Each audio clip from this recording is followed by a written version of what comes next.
What's up, guys? It's time to wind down with your boy Dan. It's episode number 3, and we are back to New Mexico wines. This is one of my absolute faves. It's from Enchantment Vineyards. It's owned by a larger kind of a conglomerate of wine companies, Combs Family Vineyards out of Deming, New Mexico. They do a ton of bottling for multiple brands that they own themselves, plus, so many other wineries and different, kind of sellers of wine and different people throughout New Mexico. They do a fantastic job. They're originally out of Burgundy, France. They came to New Mexico in 1981, their grandfather did. And they just continued to, their first vintage, I think, came out in 84. And since those days, they have just continued to grow and have continued to just make some absolutely amazing wines. Tonight, I'm drinking the Enchantment Vineyards New Mexico Light Port. This is absolutely one of my favorite. I'm a huge port guy. I really do like it. It's, you don't have to drink a lot of it.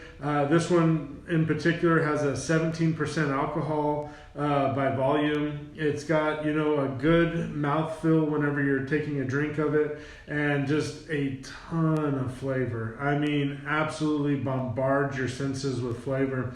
And I just love it. I drink it out of little, this is how I like to drink my port, is out of these little glasses from Mexico. They're hand-blown glasses. And for me, just a absolutely perfect way to enjoy this wine. I'm sure people will be like, Dan, you got to drink it out of a port glass. Here's Dan's port glass, and I love it. Absolutely fantastic. It's just sweet, big, fruity, bold flavors. A nice little burn of alcohol. It just absolutely is one of my favorite wines, and just perfect. New Mexico is just continuing to grow with their number of wineries that are out there, the number of wines that are being produced, the types of grapes that are being grown. New Mexico State University is doing an amazing job with the viticulture program, and they're just continuing to grow. That program is getting bigger and better, just continuing to bring in some amazing people for that. So it's just, for me, it's one of those things that you're just super excited about. Got my Smokey the Bear t-shirt on today. You know what? Let's drink some port, and let's talk about 8 things to quit in 2020. We are literally getting to the end of a decade. We are, weeks away from 2019 being over, this decade being over, getting ready to start a brand new year. And it kind of got me thinking about what are some things that really you just don't want to carry forward with you. What are some of the things that I don't want to bring, whether it be negativity, whether it be different aspects, what are some of those things that you're just like, I can't, I don't want to do it anymore, I don't want to play. And so these were 8 things that I thought, these are some main topics that I wrote down. I'm going to keep next to my desk, and I'm going to just really, really focus on, trying to basically get rid of out of my life. The first one being trying to please everybody. Absolutely impossible. I have tried to make people happy, and it's just one of those things. There's certain people in life that will never be happy with the job that you do, with the work that you put in, with anything, the level of success that you've attained, any of it. You'll never have done enough for that person to ever, fully be in a point where they are like, happy with the work or the job that you do. And, I deal with this a lot sometimes in real estate. There's just certain clients that no matter what you do, you'll never get there with them.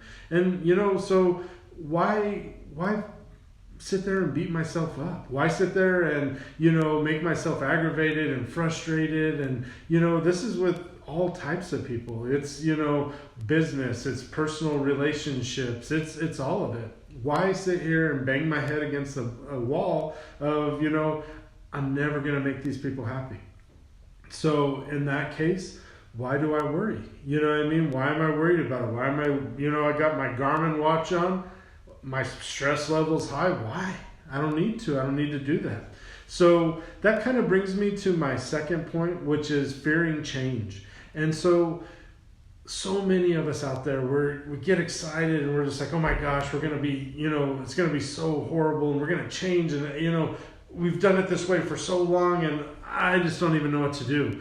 And so you're sitting there going like, you're creating this story in your mind that is so much worse than it'll ever actually be, And so fearing change is one of those things that we definitely need to cut that out. We sit there and we are worried about, well, this is the way we've always done it.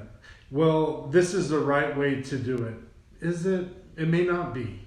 Sometimes there's always a better route. There's always a better, possibility to achieve the goals that you're trying to achieve. And, I was listening to a projections for real estate for 2020 yesterday, and that was one of the big things that they were talking about is disruptors and change and so many different things happening. But also they were talking about is if you're doing things at your best level, if you're doing things to be more efficient, to help your clients more, to just basically to do better job at what we do every day, then change may be the greatest thing. It could be better for yourself. It could take so many things away from you that you don't have to take on yourself. There's a better way to skin a cat, and so that's one of those things that you sit there and you're like, how can we be more productive so that we have more time to spend with friends, with family, more time to work on our health, more time to really just overall live a better life. And so that fear of change is something that we got to get rid of. That living in the past. This is something that I myself, I do it. And it's something that I truly have to look inward and really just be like, anything that's ever happened in the past, it's back there. It's in the past. Forget about it. Let's move forward. Let's create new stories. Let's create new legends. Let's create, a life that is just absolutely incredible. And living in the past, you'll never do that. If you're always focused backwards, you'll never see what's coming, and that's one of the things that we all tend to do that. You remember not always even just the bad things. Sometimes you remember the glory days, sometimes you remember, a version of yourself that was not 300 pounds, and so living in the past and not focusing on the future, you're missing out on life. Life is so quick and it's over in a sec. And, always looking back, you'll never see how beautiful the life in front of you is. So living in the past is something that I personally have to make a conscious effort that let's create new, better stories. Let's live such an incredible life that everything that's happened in the past, we learn from it. We make failures, we make mistakes, we, do things that unfortunately were not in our best interest. We, take your eye off the ball sometimes. All of that, just time to put it away. Time to lock it away, put it away. No more thinking about it. Let's move forward with bigger, more exciting adventures. Let's create a bigger and more exciting life for ourselves, and let's move forward with that. Number 4, overthinking. This is something paralysis through analysis. This is one of those things that you're sitting there and you're always, focused on this and focused on that, and oh my gosh, and you suffer from never doing anything because I gotta get it perfect. I gotta get it just right because, again, going back to your past, I had that one failure that time and oh my gosh, I don't want to go through that again. It's gotta be so perfect. I gotta think of everything. You know what? Great gets in the way of good. Good gets in the way of great. And sometimes you're sitting there and you just realize that, if I would have started this 5 years ago, how far forward would I be today? instead of, oh my gosh, it's got to just be exactly right. Does it? I don't think so. I think we overthink things so much, and we overthink them in our personal lives. We overthink them in love and finances and health. And, you don't become out of overweight and out of shape and because, you're living a better life. You do that because you're like, well, I really want to make sure I do it right. So I'll start tomorrow. I'll start Monday. I'll start, whenever. And you never get to moving forward, never get to, starting to create those gains, starting to do, better for yourself and living just better. Number 5, being afraid to be different. This is something that a lot of us, we fall into this. And what that means to me really is that, a lot of times we're so worried about, well, how do these people look at me? How do they feel about me? I don't look exactly like them. I don't talk like them. I don't act like them. People are just they're not gonna like me because of blah, blah, blah, blah, blah. None of that. You have to live your own life. You have to take your own path, blaze your own trails, and being different is one of those things that is wearing ridiculous hats every day. I'm super well known around because, if I don't wear a hat, people are freaked out. Like, oh my gosh, where's your hat? Just ran out of the house too fast today and forgot to put it on. Not an acceptable excuse to some people, so it's one of those things, like, don't be afraid. I wear t-shirts and, I'm dressed comfortable every day. I work super hard. I deal with people in the public and I can be as professional as I need to be. I, however, feel like service over looks, over, nonsense. I'm going to help you. You want to be successful at buying a home, at selling a business, at whatever those items may be. I don't think it's, am I going to be more successful if I put on a 3-piece suit every day? No. I've sold more houses in shorts and flip-flops than a lot of people running around in 3-piece suits every day. So this is one of those things that be yourself. Whenever I went to college, I completely decided this is who I want to be. This is who Dan is. I was given the moniker Dangerous Dan. I lived an exciting, crazy life and I loved it. Don't be afraid to be different. Be your own person. You don't have to look like your friend or your whoever, your coworkers, your family, anybody. Go be you. You can do it. Be the best version of yourself.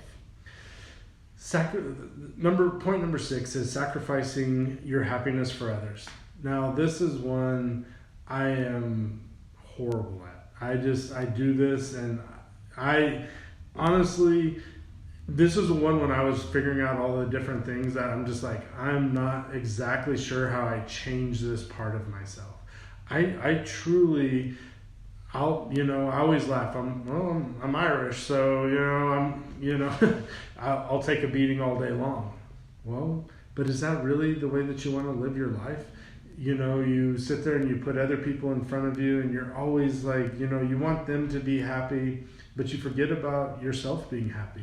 And I think sometimes that's where, like I deal with a little bit of depression. I deal with a little bit of, blues and being down and sometimes, and that's one of the things that for me is I sometimes feel like I'm probably not doing the best for myself because I'm too worried about, well, is this person happy? Is that person happy? You can't make other people happy. You have to, the only person that you have control of, the feelings of, the attitude of, how they live their life is yourself. And if you make yourself happy, if you sit there and you do something for yourself that, like, oh my gosh, right now I'm training for a triathlon. I actually think this is something I want to do for the rest of my life. I love it. I love the abuse. I love how it beats me up. I love how you feel. I love the hard work because I know that it's going to pay off. My brother just sent me a message a little while ago. He just bought him an amazing mountain bike. And I was just like, man, I am super proud of you. That's awesome. He does so much for his kids, his wife, his family, trying to make sure that, they have everything that they want. And a lot of times he misses out on some things that, maybe he wanted and maybe, didn't really work out, but he did it. And so today I was like, man, honestly, I'm super proud of you. I love that. I love the fact that, he did something for himself, that this dude loves riding mountain bikes. Awesome, man. Get out there, go crush some courses, go have some fun. You're going to wreck it 1,000 times and you're going to be the happiest dude in town. I absolutely love that. And that makes me happy, So that's one of the things, sacrificing your happiness for others. Sometimes we need to please ourselves so that we can be a better version of ourselves for others. And by being that, a lot of times we're going to make the people that we're with, the people that, are around us, happier because we've worked on ourselves for that. Thinking you're not good enough is point number 7. This is something that I have dealt with since I was a little kid. I've always put myself down. I had a really good buddy in college, Trey Miller, that used to always give me shit like, stop saying negative things to yourself. Stop talking bad about yourself. And, honestly, I think about him all the time whenever I'm sitting there and I have that negative talk. And you know what? And you're sitting there and you're just hard on yourself and you're just like, oh, get better, Dan. Just do better. And so that's one of those things that I've really tried to focus on lately is I am good enough. I'm going to be even better. And as I get better, I'm going to be even better and better and better. And every day is an opportunity to get better. And every day is an opportunity, okay, maybe you make a mistake. Maybe you fall off the wagon of your diet. Maybe you miss a day of working out. Maybe any of those things. But tomorrow is a new day to start again. You mess up one meal, guess what? You have another meal coming up. Do better on the next meal. You're going to do this, do better. And you just sit there and you just work on that forward motivation, just moving, being a better version of yourself. Again, that all comes back to realizing I am good enough. I'm good enough to be successful in business. I'm good enough to be successful in life. I'm good enough to be successful in love. And all of these items, you're just sitting there pushing yourself. I can be better. And positive talk. I write little notes to myself and I smack them on the mirror whenever I'm getting ready in the morning. So the first thing I see is positive, positive, positive, positive. I love you. You're going to weigh 200 pounds. You're good enough. You're smart enough. You're successful. All of these things. And it all comes back to thinking that you are good enough and not thinking that you're not good enough. Number 8, the final one, we're going to wrap up and we're going to kill so that we're no longer doing this in 2020, is thinking that you have no purpose. And I kind of feel like it kind of rolls back into that I'm not good enough feel, but it really sometimes that meandering, that walking around where you're just like, oh, I just don't even know what to do. I don't know where to start. It's another day. I'll work on it again tomorrow. I just hate everything. I wish I was better. Realizing that you have a purpose. A lot of that is being intentional about goal setting, is being intentional about what is my calendar going to be for tomorrow? What are some goals that I have to accomplish tomorrow, today, this week, this month, next year, whatever those goals are. A lot of times, we super underestimate what we can get done over a 3-year period or a year period even, and we completely overestimate what we can accomplish in a month. We think, well, I'm going to lose 20 pounds this month. Really? You didn't put 20 pounds on in a month, more than likely, So are you going to lose it in a month? Probably not. You're going to sit there and do it methodically, and you're going to do it, piece by piece and get better and better and better. This is where, realizing here's where I'm headed, here's where I'm going, having that purpose, being purpose driven every single day, and realizing I'm going to get better, I'm going to do better.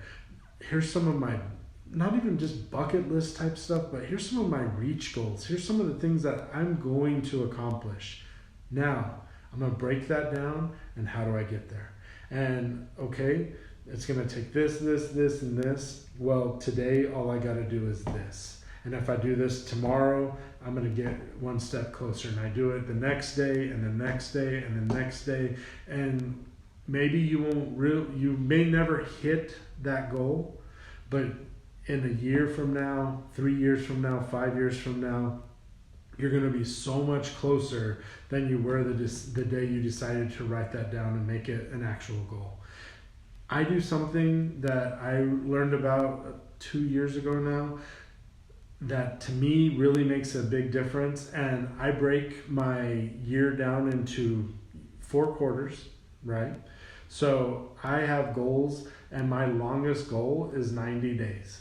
And so January 1st is a New Year's resolution, definitely. However, it's really a new quarter resolution, and I'm going to go after it in this quarter. And here's what I'm trying to accomplish this quarter, and this is what I'm going. I already signed up for the Michelob Ultra Marathon race, and I've already sent my money in. I'm already signed up. I'm ready to go. So I know that this is what I need to do so that I'm ready by February. And by hitting that mark in February, I still have 30 more days of fitness that I can get even more fit, so that whenever March 1st comes, I know I'm going to be even farther along. And by the time April 1st comes, and it's a new start of a new quarter of a new year. And so basically, I have 4 New Year's resolutions every year. So where most people by the end of January or February, they're just like, can't do it, I don't want to do it, because I'm trying to lose 100 pounds. Well, in 1 quarter, I'm not trying to lose 100 pounds. In 1 quarter, I'm trying to lose 12 pounds. And in the next quarter, I'm going to lose another 12 pounds. And by the end of the year, now I've lost 50 pounds, roughly. Great. I'm that step closer. I'm that much more healthy, and I didn't quit in February and gain 15 or 20 more pounds that year. Now I'm, holding myself accountable January 1st, April 1st, July 1st, September, October 1st, and you're just 90 days, 90 days, 90 days. That's your longest goal. And, do I have some big long-term goals? Of course. That's what all these shorter, small-term goals all are going for.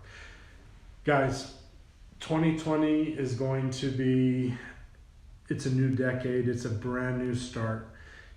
You don't have to think about what's happened this last decade. You don't have to think about what's happened this last year. It's all in the past. We're going to just put it behind us. We're not going to mess with it. We're not even going to worry about it anymore. Failures that happen, relationships, anything that's bothering you, any of those items, we're done. That was in our past. Who cares? We're moving forward. We learned from our past. We're failing forward. We're moving forward, and we're going to do better. And this is what we're going to continue to do. I love you guys. Try this wine. This port is delicious. Try all the wines from Lacombs. We're going to have more of them as we continue to do this. I'm a huge fan of New Mexico wines, and they have some great ones. We're going to have some Texas wines coming up in the next few weeks. Guys, get out there, do something nice for yourself, enjoy a nice wine, and I love you guys. Thank you for winding down with Dan, and I'll see you again soon. Love you.